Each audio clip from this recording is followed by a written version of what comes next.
ദുബായിലേക്ക് നിങ്ങൾ ജോലിക്കായിട്ട് വരുമ്പോൾ ശ്രദ്ധിക്കേണ്ട കുറച്ച് കാര്യങ്ങൾ ഞാൻ കഴിഞ്ഞ വീഡിയോ പറഞ്ഞിരുന്നു. ഇന്നത്തെ വീഡിയോയിൽ ഞാൻ കുറച്ച് കാര്യങ്ങളൂടെ ഷെയർ ചെയ്യാം. ഇവിടെ വന്ന് കൺഫേംഡ് ആയിട്ടുള്ള ജോബ് കണ്ടെത്തണം എന്ന് പറയുന്നതിൽ രണ്ട് കാര്യമുണ്ട്. നിങ്ങൾക്ക് ജോബ് മാത്രം പോരല്ലോ, ജോബ് വിസ വേണ്ടേ?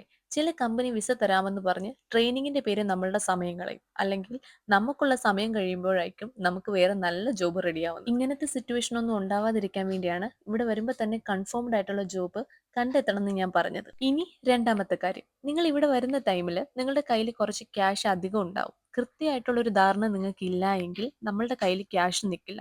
നമ്മൾ ഉദ്ദേശിച്ച ടൈമിൽ ജോബ് കിട്ടിയില്ല എങ്കിൽ നമുക്ക് വീണ്ടും പൈസയ്ക്ക് ആവശ്യം വരും. സോ ജോബ് കിട്ടുന്നിടം വരെ നിന്നു പോകാനുള്ള പേയ്മെന്റ് നമ്മളുടെ കയ്യിൽ ഉണ്ടോ എന്ന് ഉറപ്പുവരും. ഇവിടെ വരുമ്പോൾ ആദ്യത്തെ മന്ത് സ്വയം കുക്ക് ചെയ്യുന്നതിനേക്കാളും ജോബ് കിട്ടുന്നിടം വരെ മെസ്സ് എടുക്കുന്നതായിരിക്കും ബെറ്റർ ഓപ്ഷൻ.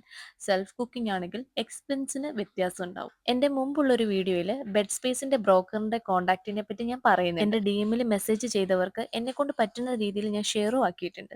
ഇനി ആർക്കെങ്കിലും നമ്പർ വേണമെങ്കിൽ DM ചെയ്താൽ മതി. അപ്പൊ ഇന്ന് അത്രയേ ഉള്ളൂ. Bye bye.